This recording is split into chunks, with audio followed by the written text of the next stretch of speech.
Oke, ketemu lagi sesuai dengan yang kita janjikan. Ada episode berikutnya ya Myo, karena kalau dibuat hanya untuk satu episode kok rasanya kurang.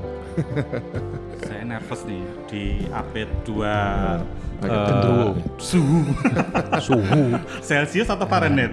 Sana Fahrenheit sama Celsius. Ya, jadi Makanya saya adem panas. Jadi ini ya tadi dari bahasan mengenai e-bike ini. Sebentar. Oke, kita lanjut. Ya. Kembali tadi ya, kalau misalnya satu episode kan tidak akan cukup, jadi kita harus bagi dan kita Yo sakjane cukup. mempersilakan. Asal betah ngrungokno 3 jam.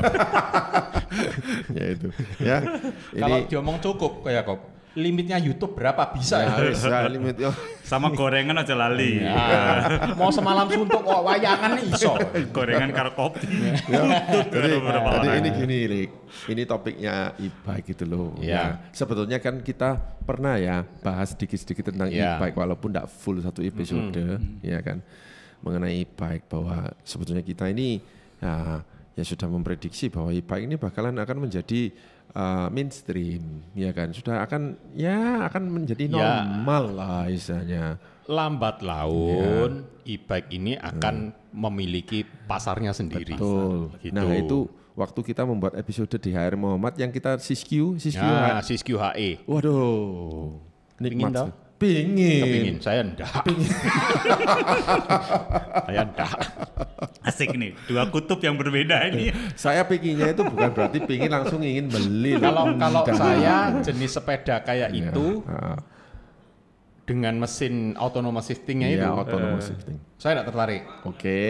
Tapi kalau frame-nya itu AM dengan mesin itu autonomous shifting, Iya. baru saya tertarik. Oke. Saya tahu. Autonomous shifting, maksudnya gimana? Pindah sendiri gearnya. Pindah sendiri, Pak. Oke. Belum tahu toh? Ya tahu yang Shimano, Shimano Siskiyou itu memang apa namanya, Autonomous dia shifting. Ya itu autonomous shifting. Ya, Nah, itu ya, teknologinya memang teknologi itu Iya. teknologi barunya Shimano. Tapi mesinnya memang harus Shimano. Harus Shimano. Nah, itu memang bisa di set up mau shifting seperti apa, mau berapa cepat, kapan dia shifting, Ya. RPM berapa. Goesmetic lah ya. Ya. Ya bukan goesmetic. Sebetulnya bukan Tetap goesmetic goes. metik amat, Goes. tetap goes. Cuman itu bisa, ya kita namanya kalau udah adrenalin sudah memuncak, konsentrasinya ke rute, ya toh. Kalau off road loh ya. Iya, iya. Kadang kan, waduh, lali kepregok. Nah itu. Oke, Akhirnya ototnya nyantol. Oke. Alasan itu. Nah, autonomous shifting itu. Nah itu muncullah autonomous yang shifting. Shimano, apa namanya, Siskiyou.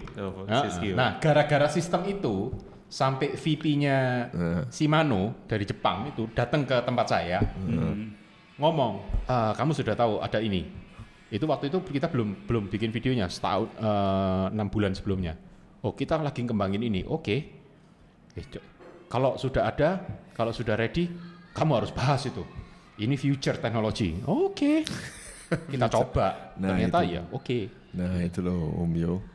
Itu autonomous shifting itu malah step up. Ya, Anda akan merasa bahwa tambora Anda yang Anda pakai itu sudah gak ono opo-opo. Segan apa ya? Pernah nyoba di Ngono Bandung wis pertama celatu kali. wong akeh Om Yo. Loh, kalau ini, Iya toh? kalau Oh. ini Koyako, Iya. ini kan mesinnya Ya. ya sudah e-bike, ya E-bike, kan. Cuman ini semi otomatis. Jadi kalau di sepeda motor ini, ini kayak bebek, Iya. Supra, Iya, gitu-gitu, ha, ha. Krypton. Iya, Nah, kalau yang itu, yang autonomous shifting, Lexi. itu Mio. Mio, ya pakai bebek. ADV, ADV lah, ADV. Kalau anak sekarang lebih ngeh langsung Mio, ADV lebih ngeh. Tapi Aerox. kalau bebek itu nggak ngerti. Nah, bebek nggak ngerti.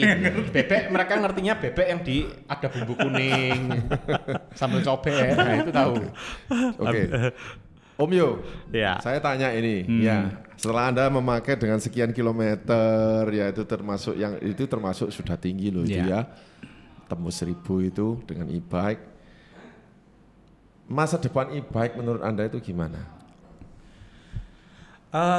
Sebentar Om Yo. Masa depan e-bike adalah yang dimaksud adalah masa depan teknologi sepedanya. Bukan masa depannya Om Yu pakai e-bike. Bukan. Nah, ya itu. Aku tuh baru mau berpikir seperti itu sudah. Salah kaprai lagi. Sudah kebaca. Itu di Karena Batu berat. ini Karena sudah berat. Nanti disalah kaprai lagi. Udah ada yang bilang duta epek kok. Tapi rasanya bila perlu ya nggak apa-apa kok. Tolong bagi produsen epek bisa hubungi saya. Lah ya toh. Oke, lanjut. Lah sudah dianggap duta ya sekalian. Lanjut. Gimana? Jadi gini, Ya, kalau saya ya sampai saat ini ya kebetulan karena penggiat salah satu dianggap sebagai penggiat ultra cyclist. Yes. Gitu. Kalau untuk event-event yang kaitannya dengan ultra cyclist, saya setuju masih teman-teman bilang haram. Oke. Masih ya. Nggak apa-apa, ini opini Anda. Ya, ini karena saya salah satu Yes. penggiat dianggap sebagai teman-teman sebagai penggiat ultra cycling kan. Itu haram karena memang ada regulasi, ada macam-macam lah ya. Bukan haram loh Om Yu. Apa? Kan enggak nyolong. Lah, ini event ya Om ya. Enggak, terlarang. Forbidden. Bahasanya. Bukan haram. Lek haram itu berarti haram. Kalau terlarang itu berarti kan untuk suatu segmen itu tidak boleh. Fatwa, waduh, fatwa saat ini ya gitu ya. Tambah suwi tambah apa? Tambah apa? Kembali lagi lah. Jadi kalau untuk event ultra cycling sampai saat ini tidak diizinkan ya, karena apalagi event ultra cycling itu biasanya kan sifatnya kan unsupport. Ya. Kalau pakai e-bike berarti kan ada support. Ya. Itu dari sisi regulasi ya. Terus kalau dari sisi teknologinya sendiri sebenarnya karena ultra cycling itu ada COT, cut off time-nya, dan biasanya cut off time-nya itu Panjang. pendek banget. Pendek, pasti itu pendek. masih belum memungkinkan. Kalaupun memungkinkan terburu-buru karena apa? Yang saya pakai yang pernah saya coba saat ini itu masih 3 jam untuk ngecas dari 0 sampai 100%. Betul. Sedangkan 3 jam bagi kita penggoes ultra cycling dalam satu event, wah itu membunuh waktu dan lain sebagainya gitu. Itu memang belum bisa dari sisi regulasi dan teknis ya. Cuman kalau untuk kegiatan long ride yang sifatnya fun to ride ini sangat menyenangkan. Berarti kita ke Jakarta itu salah kok Yakob. Kenapa? Kita pakai MTB, nggak pakai e-bike. Harusnya ya. Harusnya dapat support ya. Nanti dicibir lagi. Nah, plus kalau untuk teman-teman yang ada special need, saya enggak bilangnya antara normal dan tidak normal, special need aja ya. Karena kemarin saya kebetulan case-nya juga ada special need. Tadinya kan saya itu kan tadi kan kemarin bilang bahwa saya ke Jakarta ini terinspirasi dari beliau berdua ini, diajak gitu loh, kok menarik gitu loh, apalagi diajak goes jauh, aduh iman goyah langsung kan dong. Saya sudah siapin kan ada punya Merin kan ya, udah siapin Merinnya. Wah, tahun ini nggak ikut Bentang Jawa, memang sengaja ikut Bentang, tapi tak balik aja. Saya mau ikut? Enggak tahun ini enggak, emang sengaja nggak mau ikut. Nggak ikut dulu. Kok jadi terinspirasi gitu loh. Tapi kok dilalah, saya ada beberapa kali kejadian sehingga lutut saya bermasalah, bengkak yang sebelah kiri, sehingga nggak bisa nge-push lebih dari 50%. Karena nyengkrang gitu. Tapi kan itu kan nggak saya ungkapkan. Kebetulan ada suatu agenda ke Jakarta, saya pinjem lah karena kebetulan dekat sama teman Polygon, saya pinjam sepedanya gitu. Dan untuk yang spesial ini menarik, tetap karena apa? Ini e-bike dengan pedal assist, bukan throttle. Nah, kalau throttle itu udah bukan. Jadi gini, ini ada agak rancu. Betul. Jadi yang dimaksud dengan electronic bike. Jadi ini mungkin saya perlu kasih garis bawah ya untuk orang semua orang. Yang dimaksud dengan e-bike, electronic bicycle, itu adalah di mana kita masih memedal. Kalau tidak dipedal ya tidak jalan. Kalau throttle, meskipun itu ada pedalnya, itu bukan sepeda. Bukan sepeda goes lah. Itu skuter listrik. Kategorinya itu sudah masuk skuter. Betul, itu kan persepsinya. Persepsinya. Plus tadi udah sempat diobrolin, goesnya goes formalitas. Goes formalitas. Nah itu. Dan juga yang pakai throttle itu kecepatannya itu gila, kenceng. Iya. Dan itu sangat berbahaya. Yes. Apalagi nggak ada suaranya itu. Iya. Yang ngomong, aduh. Yang pakai bocil-bocil. Aduh. Meremak prundus. Di kampung. Saya takutnya justru nanti generasi berikutnya ini fisiknya ini gopok-gopok. Itu setuju sekali. Setuju sekali. Ya. Bayangkan aja sekarang, begitu mudah bagi mereka untuk membeli skuter bike daripada membelikan anaknya sepeda. Ya gopok fisiknya suwe-suwe. Ya, percayalah, lihat tenai wis. Karena apa ya? Kalau saya dengan teman-teman itu karena mungkin om-om juga punya apa ya?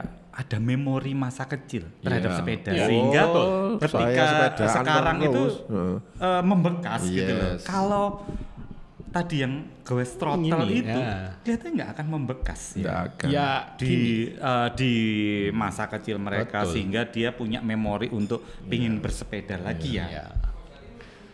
Jadi intinya gini, ini sebenarnya salah kaprah bagaimana sih teknologi itu mereka peluk. Jadi mereka memiliki sebuah teknologi itu dalam situasi yang pola pikirnya tidak tepat. Betul, jadi gitu. Sepeda skuter listrik itu sepeda skuter listrik ya hitungannya gitu. Yang throttle itu sebetulnya kan dibuat itu untuk lah transportasi ibu-ibu dari rumah ke pasar lah atau kemana dekat-dekat. Bukan untuk anak kecil main-main. Ya. Nah itu. Nah cuman orang tua ini dalam memberikan pengertian ke anaknya ini yang harus digarisbawahi. Kalau zaman kita dulu, emak mau ke pasar, ya mancal. Iya, sepeda jengki. Sepeda jengki, sepeda mini itu. Nggak gitu ya naik angkot atau jalan kaki. Ya, jalan kaki. Ya kan? Kalau zaman dulu seperti itu. Nah kita memakai sepeda itu sebagai sarana ngeluyur sama temen. Ya loh, bisa ngeluyur agak jauh. Mau jalan kaki kesel. Nggak sampai-sampai. Akhirnya rame-rame lambu pakai sepeda sepeda bapak disengklak masih pun jinjit-jinjit ya zaman dulu gitu. Ya kan? Dan itu yang membuat ya apa ya? Kalau anak zaman dulu penyakitnya kan enggak sebanyak anak zaman sekarang. Ya toh? Kita kalau dulu sakit karena apa? Jungkel. Sakitnya kedebuk. Itu. Dan kita zaman dulu lebih banyak dan sangat menyukai kegiatan outdoor. Sepanas apapun kita keluar. Oh iya, Om sekarang keringetan sedikit aja nggak susah. Kalau sekarang keringetan titik demam. Nah itu Om, makanya saya setuju banget. Makanya tadi kan saya sempat ngobrol di sesi berikutnya bahwa kita itu memanfaatkan teknologi, bukan kita dimanfaatkan teknologi. Makanya ini sekarang kan tadi pertanyaan saya kan begini. Om Yo, setelah Anda merasakan e-bike, ya, bagaimana masa depan e-bike, ya kan? Nah, Anda tadi sudah jawab bahwa untuk event ultra yang ada COT-nya nggak ideal, karena itu dianggap tidak fair, ya kan? Saya minta begini, Om Yo, itu karena Om Yo ini lingkungannya adalah orang-orang itu, Om Yo, ngerti kan ya? Jadi Om Yo sudah dicap bahwa Anda ini branded ultra dan branded long endurance dan sebagainya, ya kan. Cuman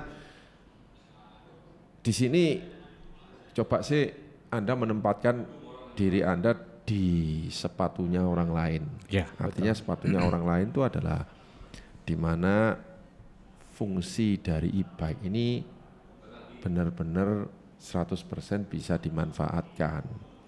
Kalau Anda misalnya ke Rodaling HR Muhammad, ya tentunya kan e-bike di situ kan banyak kategori. MTB aja ada, mini velo aja, mini velo itu ada, ya kan. Jadi itu kan semua nanti akan merambah ke semua market segmen, ya toh? Iya, pasti. Iya kan? Itu kalau menurut saya loh ya, wah, ini akan tidak lama akan menjadi suatu norma. Iya. Sudah menjadi betul. suatu norma. Makanya tadi memang tadinya kan mindset saya itu kan mindset yang ya mindset yang impact gitu loh. Betul. Lemah nih sudah dan lain sebagainya. Tapi ketika saya ditempatkan dalam kondisi orang yang punya special need, tetapi keinginan kita untuk explore, keinginan kita outdoor, kegiatan berolahraga dan lain sebagainya salah satunya, dan kita pingin dari poin A ke poin B, itu bisa diakomodasi Om dengan e-bike, dan itu membantu sebenarnya. Kalau saya ya kemarin dengan pengalaman experience kondisi saya yang pas di kondisi keadaan seperti itu. Betul. Ya. Jadi saya juga bayangkan begini. Kalau dulu misalnya event Promocom aja lo ya awal-awal. Event Promocom di mana orang mengikuti Promocom itu sebagai misalnya suatu prestasi lah, ya kan? Wah, bangga sekali kalau bisa finish begitu. Tapi akhir tahun lewat tahun demi tahun ya muncullah akhirnya yang dinamakan KOM, dan di situ menjadi budaya bahwa event ini itulah tempatnya orang yang untuk mencari prestasi. Memang benar. Betul. Karena event. Betul. Tapi ingat juga loh, event Promocom itu sebuah event. Yang ikut adalah orang-orang yang sudah segmented, ya kan? Betul. Sedangkan banyak lain lagi yang belum tercover, ya kan? Jadi kalau misalnya ada sebuah event yang open misalnya, open itu artinya ya itu tadi itu dengan COT yang lunak atau bahkan tidak ada COT, ya kan? Ya mustahil kalau nggak ada COT karena nanti dikira leha-leha, ya kan? Tapi istilahnya ya seperti itulah. Betul. Open untuk semua sepeda loh. Maksudnya kita berbicara future ya. Betul. Future event. Ya, karena kebetulan saya juga suatu penyelenggara atau suatu organizer. Nah ini baru bicara Anda. Oke, gimana? Ini mindset saya sebagai organizer ya. Sebenarnya kalau mindset saya sebagai organizer itu memang sudah saya coba waktu itu yang goes 500 kilo tapi jadi 450 kilo tadi. Ketika survei itu saya pengen ngerasain feel-nya tuh seperti apa. Nah itu sebenarnya memang saya langsung beranggapan ini cuma tinggal nunggu waktu.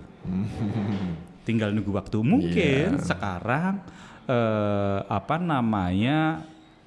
masih dianggap sebagai rekreasional ya, sifatnya rekreasional. Cuman beberapa tahun ke depan nih entah kapan karena kalau ke sekarang memang mungkin belum ya, tapi untuk beberapa tahun ke depan akan ada akan ada. Ini sudah dimulai lah dengan event-event yang global. Kemarin kan sudah. Di Duro kemarin kan sudah welcome e-bike beberapa kali mulai dari pertama. Tapi kalau di Duro kan bilangnya kan karena ini bebas ya.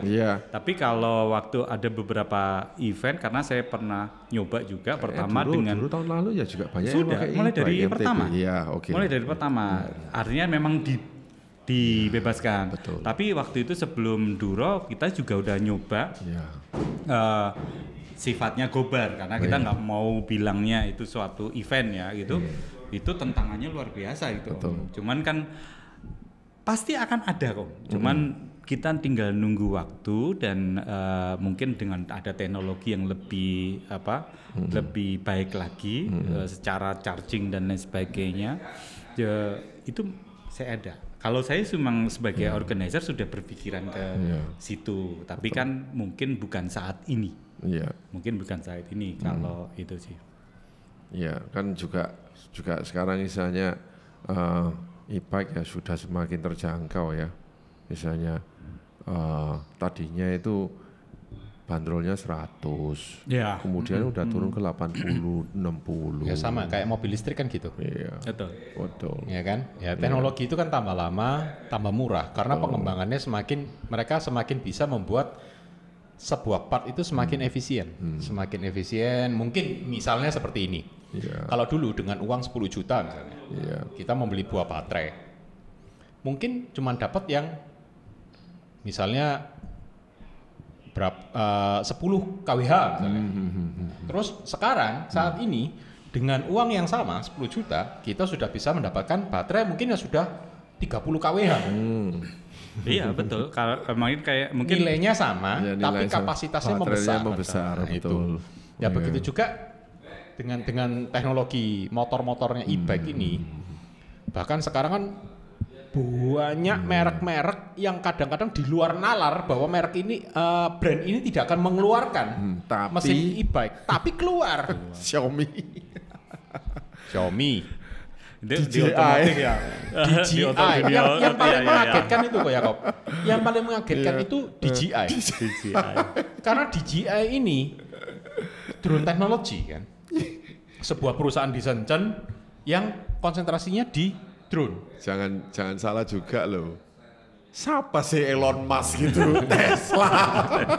Tesla itu sekarang dianggap kuno. Sangat kuno. Bentar lagi keluar saingannya Tesla, perusahaan baru. Tesi. Nah ya makanya tadi Om, kalau ini suatu event, mungkin saat ini belum. Tapi beberapa tahun ke depan karena saya sebagai organizer akan ada. Tapi pasti tapi akan gini, ada. Anda sebagai organizer akan selalu dituntut karena nanti banyak yang punya e-bike kepingin ikut. Nah, karena karena gini, kalau nikmati aja nanti suatu organizer ya, ini suatu organizer, kita itu menciptakan bukan follower makanya itu kan sebenarnya kan di situ sehingga ada perkembangan teknologi ataupun apa yang mungkin orang menganggap tadi sebut haram dan sebagainya. Sebelum itu menjadi tidak haram, kita sudah tahu dulu. Nanti kalau umpamanya next ada event ini, apa yang harus saya lakukan? Ini aturannya seperti ini. Ini gini. Ini jadi buka rahasia dapur. Jadi ya memang itu teknologi mau nggak mau semua orang akan embrace. Betul. Ya kan? Sama kayak gini lah, Om Iwan. Kalau dulu namanya sepeda untuk ultra cycling atau gravel atau MTB, nggak, semua sepeda itu multi chainring semua. 3, ya kan? Semua 3, road bike 3, sepeda touring 3, hybrid juga 3 depannya. Terus berkurang jadi 2. Ya, road bike 2. Ya, road bike jadi 2, gravel jadi 2, ya kan? Terus sepeda-sepeda MTB jadi 2, jadi 1. Jadi 1. Kemudian sekarang gravel menjadi 1. Nah, terus road bike juga akan menjadi 1. Ini ada satu brand Amerika yang sudah bikin. Jadi chainringnya 1, tapi seakan-akan 2. Sama juga sprocket, masalah sprocket kan pernah saya tanya apakah kalau RB itu harus kecil 34 gitu, kalau 36 paling gede, kalau 36 aja udah dibully gitu. Om jawab kan enggak kan? Enggak. Karena semua itu kan bergerak. Semua itu bergerak. Jadi orang-orang tertentu akan membutuhkan ukuran sprocket seperti itu. Karena yang perlu kita ingat bahwa kita ini manusia, kemampuannya beda. Satu orang kemampuannya beda-beda. Nah, yang bully-bully biasanya kemelinting. Kayak gini lah Om Yo. Yang ngomong lo ya. Oh iya. Itu nyata itu. Kalau mau bantah-bantah itu nyata. Karena apa? Dan banyak satu lagi Om. Secara usia itu kita itu nggak tambah muda loh. Tambah tua. Nah, kalau usia oke lah, itu faktor kesekian. Tapi fisiologi badan manusia, kemampuan otot kita, terus kemampuan kita untuk goes itu tidak sama. Karena tidak semua orang bisa berlatih, misalnya seperti Pogacar. Ya. Tidak semua orang bisa berlatih seperti Om Yohan, tidak semua orang bisa berlatih seperti Om Yakob, tidak semua orang bisa berlatih seperti saya. Ya, contoh deh, saya sama Ko Yakob goes ke Jakarta. Dari pengamatannya Coach Puspita, dia melihat 2 orang ini karakter cyclingnya bertolak belakang. Yang satu geberan, yang satu ngonstan. 1 2 tak, 1 4 tak kayak gitu nah, kan. Gitu. Jadi kalau saya ini kayak sepeda motor itu mesinnya pakai Yamaha YZ gitu. Kristal lah. Oh, Suzuki Kristal. Nah, jadi kayak sekarang ada teknologi baru e-bike, ya. E-bike ini itu dibuat itu sebetulnya simple sih, Om Yu. Yeah. E-bike itu awal-awalnya dibikin dengan mesin yang segitu canggihnya. Dia bisa menghitung torsi, power, macam-macam. Itu kan dipasang di sepeda-sepeda kelas enduro, AM. Nah, tujuannya apa? Sepeda-sepeda AM itu mainnya itu mengandalkan gravitasi. Nah, tidak semua orang memiliki akses untuk meloading sepedanya ke titik start yang di atas gunung itu. Sehingga diciptakanlah ini sehingga orang-orang itu dengan santainya bisa naik ke atas. Nah, turunnya mereka baru. Lah kalau dulu mau ndak mau, naik kalau mobil. Misalnya ndak punya fasilitas untuk loading, ndak punya fasilitas untuk loading atau mobil loadingnya ndak bisa naik, ya mau ndak mau dipancal atau tuntun ya. Atau tuntun gitu. Akhirnya waktu mereka untuk bermain semakin panjang, akhirnya udah tidak bisa main, atau hanya orang tertentu yang bisa main karena orang ini memiliki fisik yang lebih, waktu makanya yang lebih. itu pertanyaannya. Nah, kan? Masa sih kita mau menikmati event itu harus orang yang punya fisik tertentu? Enggak. Nah, betul. Ya, sama kayak kita event yang gravel itu. Ya. Kita ngelihat varian sepeda itu begitu banyak. Dengan COT yang sekian panjang. Ya, tujuannya itu apa sih? Supaya orang yang kemampuannya so-so lah. Itu tetap bisa mengikuti event, bisa merasakan, oh event itu kayak gini, senangnya ikut event itu kayak gini. Jujur ini adalah event di mana main sepeda sudah membuka matanya untuk open loh. Nah, begitu juga kalau misalnya suatu saat sebelumnya kan melulu komkam. Ini sekarang sudah open. Ini sebetulnya juga komkoman ini. Gojenggo ini kan Gojenggo ini 5.500 ini kan kalau orang ngomongnya summit itu kan puncak gunung. Lah itu 500 kilo, elevasinya 5.000. Kalau saya suruh ikut itu melete. Wong nanjak yang di Alas Roban itu aja. Om lewat jalur yang kiri atau yang lurus? Yang lurus. Yang lurus, oing gitu ya. Iya, oing gitu. Ya oing. Terus oing. Oh, langsung gini. Oing. Sampai Purwakarta. Lah ya itu. Oing, terus oing. Kau saya. Kakinya bengkak. Ada kata ada ibarat. Mampir sate Marangi enggak? Mampir sate Marangi enggak kemarin? Oh, enggak. Enak loh harusnya. Kita makan soto tauco. Oke lah. Nah, terus kita balik lagi ke e-bike. Yeah.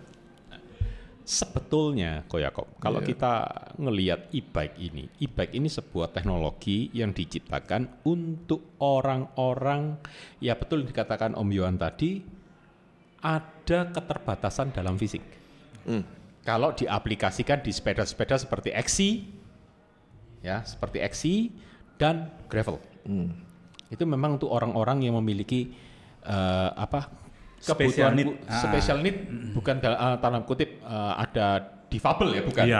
Tapi ada mungkin karena ada pengapuran atau ada cedera permanen yang membuat dia tidak bisa memedal dengan tenaga normal sehingga dia akhirnya tidak bisa bersepeda. Nah, sebetulnya e-bike ini kalau kita ngerasain goesnya, kan dia ada keterbatasan baterai.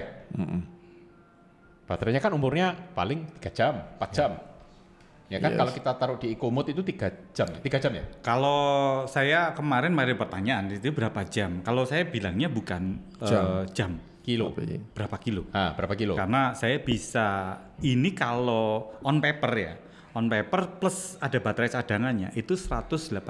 Nah, 118 kilo. 118 itu termasuk baterai cadangan. Ini kebetulan nggak pakai baterai cadangan. Cuman kalau saya tanpa baterai cadangan karena tadi ada manajemen shifting, sprocketnya penggunaannya benar, terus nggak boleh nyentek. Karena kan long ride ya. Betul. Jadi konstan itu RPM-nya dipertahankan terus itu flat itu bisa 140 itu masih ada 1 bar. Nah, 140 kilo ya. Betul. Kalau rolling dan lain sebagainya Surabaya Bojonegoro ke Solo melalui Cepu terus turun ke Ngawi. Ngawi itu kan udah tinggi rolling itu bisa 141 pletes mati pletes. 141. Oke, itu dalam mati, 1 kali charge kan? 1 kali charge. Atau kalau tanjakannya nemen itu 130 kilo elevasi 1600 tanpa baterai cadangan. Berarti kita bisa katakan bahwa dengan baterai bawaan, stok baterai mode hemat dengan sistem manajemen yang benar. Betul. Berarti kan range-nya bisa panjang. Maksimal itu 100 sampai 120. Ya, anggap aja segitu. Iya kan? Nah, kenapa Om Yohan bisa melebihi itu? Karena pedaling manajemennya betul. Ya, betul. Jadi dalam mengendalikan e-bike ini yang susah itu pedaling manajemennya. Yeah. Pedaling manajemen dalam artian apa? Berapa besar torsi yang kita keluarkan dari kaki kita sendiri karena mesin itu akan mendetek itu. Kemudian berapa rasio yang kita gunakan. Kalau cadence-nya terlalu tinggi kita juga capek. Ya kan? Kalau cadence-nya terlalu rendah dari kita bending terus. Akhirnya mesin ini kerjanya keras. Betul sekali karena banyak orang begitu persepsinya e-bike akhirnya main kalau Matic itu langsung mau kebanyakan orang-orang itu mencari e-bike karena itu untuk kecepatan tinggi. Sehingga muncullah di jailbreak lah, dikasih piggyback lah, IC-nya di bypass lah. Nah, setuju itu yang membuat sebetulnya permainan e-bike ini sudah sedikit bergeser menjadi adu cepat. Betul. How to enjoy the cycling, tapi how to enjoy the speed. Fun to ride. Fun to ride-nya hilang. Fun to ride-nya hilang, tapi ya situ karakternya manusia yang. Tapi ya itu memang pilihan masing-masing orang. Tapi saya sempat nyoba e-bike waktu itu ya memang yang autonomous shifting itu. Nah, autonomous shifting ini assist kita untuk bisa memaksimalkan baterai itu sebetulnya. Jadi dibuat kita lebih nyaman. Kapan kita shifting itu sudah dari sensor yang ada di mesin itu kan baca cadence, dia membaca cadence, membaca torsi. Power kita dibaca. Nah, dia akan menyesuaikan sendiri. Oh, ini kita bisa atur settingannya. Oh, di limit sekian, power sekian itu bisa dia akan ngatur sendiri. Nah, itu sebuah teknologi untuk assist supaya everybody can ride it. Yes. Nah, itu aja sebetulnya everybody can ride it. Everybody can enjoy. Nah, tapi andai kata fitur itu dinonaktifkan pun ya masalah, tetap bisa. Nah, kebetulan yang kalau Om Yohan pakai ini kan dia masih pakai GRX 12 speed yang manual lah, one by ya kan? 12 speed jadi seri 82 sekian lah. Ya. Itu memang tidak ada autonomous shifting. Jadi tidak ada assist untuk shifting. Masih bebek lah, bebek Supra. Bebek Supra. Nah itulah. Jadi teknologi ini ya memang dia akan berkembang, evolving. Bahkan sekarang misalnya kayak di Malang ada Barokah bike ya. Barokah bike itu. Halo Om Sugeng. DM ya. Enggak, Om Sugeng ini sudah tanya ke saya berkali-kali. Oh iya, makanya DM biar jelas. Ketemu di Jakarta, saya ditanyai. Dok, apa Om Sugeng? Kapan dikirim? Nah, itu. Sambil ngelirik kapan dikirim. Nah, ini selalu ya toh iki pasti apa e-bike. Ya, kebetulan yang disodorkan oleh Om Sugeng ke saya itu AM, sepeda AM. Oh, AM. Ya, sepeda AM. Oh, kalau AM oke lah. Tapi kalau XC dijadikan e-bike bagi saya loh ya. Bagi saya masih terlarang, forbidden. Iya. Apalagi gravel. Tapi gravel juga belum ada pilihan mereknya tuh masih sementara kalau nggak salah ada. Giant ya, Giant. Enggak, Specialized ada. Giant apa Specialized ya? Specialized ada, Trek ada. Scott ada kok. Scott ada ya? Di toko ada ya? Apa itu gravel e-ride. Bahkan boleh dong nyoba. Kalau mau disuruh nyoba. Bahkan Ducati itu punya e-bike, e-road bike. E-road bike. Bayangkan. Saya mikir coba gini, Ducati ini dikenal kenceng, iya kan? Dia kalau milih mesinnya ini, nggak mungkin mesin ecek-ecek, pasti mesin kencengnya dipasang. Nggak tahu dipasangnya di road bike. Ini mau mungkin dia mau bikin e-bike yang bisa lari seperti Panigale. Tapi kalau yang long ride itu kan rata-rata kan e-bike itu kan persepsinya kan kenceng ya. Iya. Tapi kalau di long ride Om, yang saya rasakan sih, ya, ini mungkin persepsi saya pribadi ya. Untuk long ride tuh kenceng itu malah tidak ada gunanya karena manajemen baterai kan berfungsi di situ kan. Iya, gitu. memang karena itu kan gini. Pilihannya kita kalau riding itu kan dua. Mau cepat atau mau enjoy. Iya, ini fun to ride-nya nggak ada kalau terlalu kencang. Apalagi sistem pengereman itu kan juga satu rotornya cuma 160-an rata-rata ya. 160-an dan kalau yang 160 kalau kita kenceng di atas ini bisa 60 lah ya. Oh, dan 60. Ngeremnya Kemis. Om. Direm Senin mandeknya Kemis. Makanya saya bayangkan begini. Tadi kalau misalnya mengenai e-bike itu mengikuti event misalnya ya eventnya kan harus ya, tadi Om Yo bilang kalau naik e-bike itu loh kalau kenceng pun jarak jauh itu nggak ada artinya ya kan. Betul. Nah coba misalnya kalau ada organizer atau apalah event misalnya ya yang seultra ekuivalen ke EJJ atau Bentang Jawa, tapi dibuat open for e-bike. Saya rasa, waduh, luar biasa itu. Tinggal nunggu waktu. Betul. Tinggal nunggu waktu. Saya yakin loh ya, yakinnya. Anda naik e-bike pun loh, nggak ada advantage-nya kok. Karena ya itu tadi power management itu kan Anda harus tahu kapan nyolok dan nyoloknya itu 3 jam. Nah, sekarang dan kalau mamanya saya kencang, e-bike sudah kebalap sama belakangnya yang pakai pancaran biasa. Benar kan ya Om Yo? Dan kalaupun kencang, mana anggapnya kencang saya maksimumkan di 45 atau 50 ya. Anggapnya gitu, saya biasa segitu kak. Ya paling 50 kilo saya sudah langsung ngecas lah. Ngecas. Dan kalau misalnya Anda mau bawa ekstra baterai itu loh, berapa kilo? Harus bawa itu, up carrier. Oh enggak, bawa aja genset. Oh genset ya, betul. Genset makanya saya mikirnya begitu. Karena saya sudah tahu sendiri EJJ itu kayak apa kondisinya. Iya kan? Average speed-nya berapa? Ya kan? Terus Surabaya Jakarta naik MTB. Average speed-nya berapa? Ya. Jadi dari situ dilihat aja di average speed-nya. Anda naik e-bike itu loh. Apakah average speed-nya 40 kph, Pak? Enggak.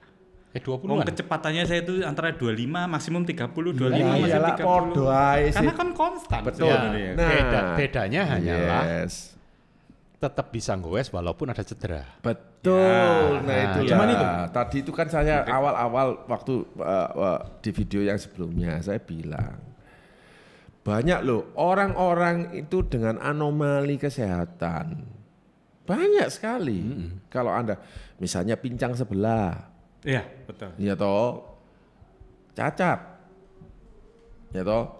Itu memang Coach Buta mengorbitkan satu atlet kaki satu itu masih bisa juara. Ya yang kaki satu yang kepingin sepedaan kan banyak seluruh Nusantara ya Mulyo. Betul. Dan dia ingin merasakan bagaimana sih dari Surabaya ke Jakarta, long ride ataupun apa kegiatan. Banyak. Jadi sekali. Sebetulnya kalau kita ngelihat generasi kita ya, generasi yang seumur-umuran kita ini kan kebanyakan dari kita ini kan terbentuk di outdoor. Betul. Ya kan? Jadi keinginan kita itu untuk melihat alam itu gede. Gede sekali, benar. Nah, begitu kita kebentur dengan fisik, itu malah kita jadi stres. Betul. Ya kan? Sehingga ya dengan adanya karena keterbatasan fisik kita mau pakai sepeda biasa enggak bisa.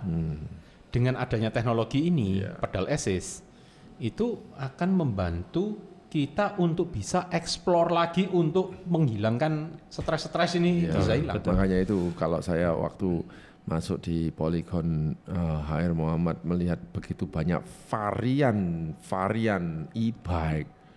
Wow, itu kayak membuka satu peti, wacana baru ya. Nah, itu. Nah, tapi Om, tetap kalau saya saya pribadi yang suka cycling enthusiast ya, mau long ride, mau ultra cycling dan sebagainya, apapun pilihan sebenarnya mau pakai e-bike dan sebagainya, apalagi yang pakai e-bike ini, jangan tetap harus punya kemampuan minimal tentang dunia sepeda, safety-nya dan sebagainya. Kalau enggak, kadang-kadang ini kan ayam sebenarnya merambah juga ke dunia pendaki nih. Pendaki sekarang itu kan nggak tahu sehingga banyak yang hilang, banyak yang dehidrasi. Sekarang ada teknologi untuk pendaki. Asal jalan. Sekarang untuk pendaki sudah ada teknologi baru. Extraskeleton. Iya, kaki ya? Iya, itu ada. Kaki pakai baterai itu. Ada. Jadi melaku dewe. Enggak, jadi kita di assist. Jadi kayak sabuk. Powernya jadi kayak pedal assist lah. Gitu. Ya jadi, kayak maunya orang yang sudah special need itu sudah pakai betul. Ya kayak sekarang kan gini, kita kembali lagi ke fungsinya e-bike.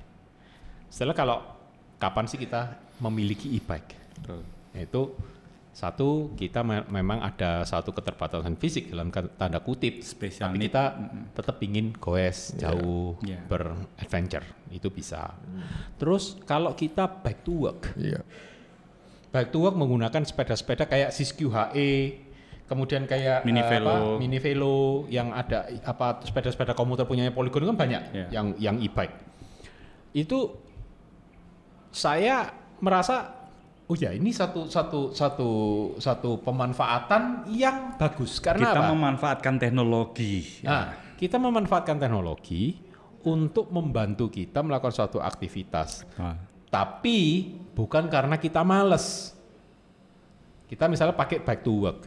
Kalau kita sudah niat mancal ke tempat kerja, kita kan tidak mungkin. Misalnya tempat kerjanya 80 kilo. Suruh mancal sepeda biasa. Beberapa orang pasti ngomong, enteng. Tapi beberapa orang belum tentu. Nah, mungkin dari beberapa orang yang belum tentu ini, mengawalinya, saya tak pakai e-bike, saya bisa sedikit santai, sampai kantor juga tidak terlalu capek sehingga tetap bisa kerja dengan bagus, ya kan?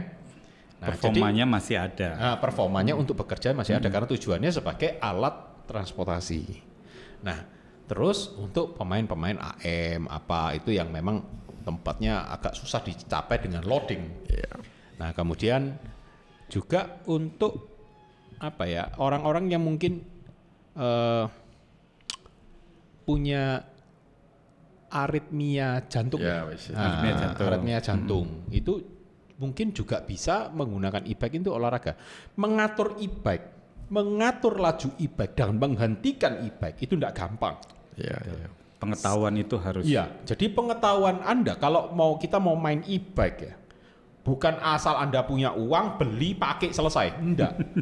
Kapan ngeremnya, spek remnya seperti apa. Ngeremnya itu lebih susah loh. Kalau pedal assist-nya seperti apa, itu harus belajar. Nah, sekarang bobotnya sepeda e-bike itu 20 kiloan rata-rata. Rem yang disematkan rata-rata ukuran berapa? Rotor 160. Iya, 160. Ya kan, rotor 160, kaliper 2 piston. Ya kayak sepeda yang Om Yo pakai ini. 1 piston ini. 2 piston kanan kiri kan. Oh iya kanan kiri. Nah, sedangkan kalau di e-bike yang AM, MTB, IMTB itu rotornya 180 belakang, depan tuh 203. Dan double ya dia? Enggak. Pistonnya 4 piston. 4 piston. Nah, itu pun kalau turunan di Bromo B29 saya pernah ngeliat itu waktu itu ya di pakai Marin di Bromo B29 turun sampai ke Guci Alit. Itu ngerem, saya becek remnya di hari Senin, berhentinya Kamis. Iya. Bener Om. E-bike kalau menurut saya sih dari rem 3 menit ya. Dari rem itu kemana-mana. Harus proper. Yes. Harus proper. Kalau cuman kalau kita udah pakai e-bike remnya rem biasa kita akan agak susah. Betul. Nah, saya ngalami sendiri. Agak susah gitu. Karena itu memanage e-bike jangan dikira main becek. Enggak. Semoga persepsi mereka tentang e-bike ini memang benar-benar harus dalam koridor yang benar. Karena kalau kita sudah bicara dengan mesin itu mengandung kecepatan. Mengandung kecepatan kalau tidak diimbangi dengan safety yang benar, bubar. Saya hanya melihat e-bike itu sebagai alat untuk membantu, menikmati, wes gitu aja. Ya, kalau saya dengan hadirnya, ayo diulangi Surabaya Jakarta. lupa e-bike, enggak. lupa khusus. Nah, gini, jadi silakan pakai full sus. Saya pakai e-bike karena saya fotografer kan. boleh. Loh, saya fotografer. Fotografer itu harus one step ahead ya gitu. Ya, benar. Numpak mobil sampai ikut Puspita. Jadi mungkin kita akan ulangi rute Surabaya Jakarta karena beberapa minggu lalu kita sudah bahas-bahas. Saya dan Om Yakob udah ngobrol-ngobrol. Iya, ini rasanya perlu diulangi karena kita masih tidak terima yang 150 kilo itu kita fail. Iya kan? Iya. Tapi karena ini Om Yohan ternyata tadi barusan mengaku bahwa saya ini terinspirasi dengan kita berdua. Mari. Awas Kak Melo. Iya. Tapi Om Yakob, kalau dia ikut saya juga ngeri-ngeri sedap. Tahu-tahu menggok cemoro saya. Buyar Pak. Waduh, baru kepikir gitu sudah. Saya malah seneng kalau bisa lewat Cemoro Sewu karena bisa ngetes MTB. Aku tak loading ya. Oke dah, ya kita selesai ya. Ini pembahasan tentang e-bike yang luar biasa. Kalau diteruskan sampai besok. Buka pikiran kita. Ada berita baru. Apa? Nanti disimpan episode berikutnya. Mainan baru saya datang. Apa? 8200. Wes. Itu lebih canggih dari e-bike.